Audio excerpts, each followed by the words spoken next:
১৯৭১ সালের ২৮ মার্চ চাঁদপুরে শুরু হয় মুক্তিযুদ্ধের প্রস্তুতি। চাঁদপুর মহিলা কলেজে মুক্তিবাহিনীর অস্থায়ী হেডকোয়ার্টার স্থাপন করে শুরু হয় সশস্ত্র প্রশিক্ষণ। স্বাধীনতাকামী মানুষজন দলে দলে যোগ দেন প্রশিক্ষণে।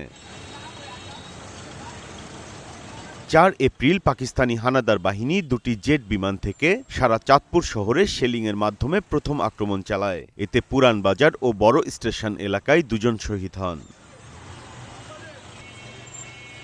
৮ এপ্রিল বিকেলে কুমিল্লা সেনানিবাস থেকে বিশাল গাড়িবহর নিয়ে পাকিস্তানি সেনারা চাঁদপুরের দিকে অগ্রসর হয়। পথে মুজাফফরগঞ্জ ও হাজীগঞ্জ এলাকায় মুক্তিবাহিনীর প্রতিরোধের মুখে পড়ে। পরে চাঁদপুর শহরের অদূরে সরকারি কারিগরি উচ্চ বিদ্যালয়ে গিয়ে আশ্রয় নেয় পাকিস্তানি সেনারা।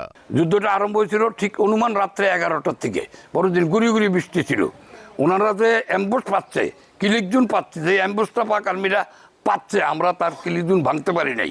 হ্যাঁ, বাইরের থেকে তত ফায়ারে আমরা দিয়েছি, তাদের কিলিকজুন ভাঙতে আমরা পারি নাই। ওই যুদ্ধটাই চাঁদপুর এলাকার মধ্যে সবচেয়ে বড় যুদ্ধ হয়েছিল। বড় station, technical school, wave the rest house, পুরান বাজার পুলিশ ফাঁড়ি সহ অন্তত ৮টি স্থানে পাকিস্তান বাহিনী টর্চার সেল স্থাপন করে। এসব সেলে মানুষকে নির্যাতনের পর হত্যার পাশাপাশি নারীদের ওপর পাশবিক নির্যাতন চালাত পাকিস্তানি বাহিনী। যখন আমার পাক বাহিনী আইসা, মুক্তি বাহিনীর এরা আইসা আমার আব্বারে ধরে নিয়ে যায়, তখন আমি আমার আব্বার কোলেই ছিলাম।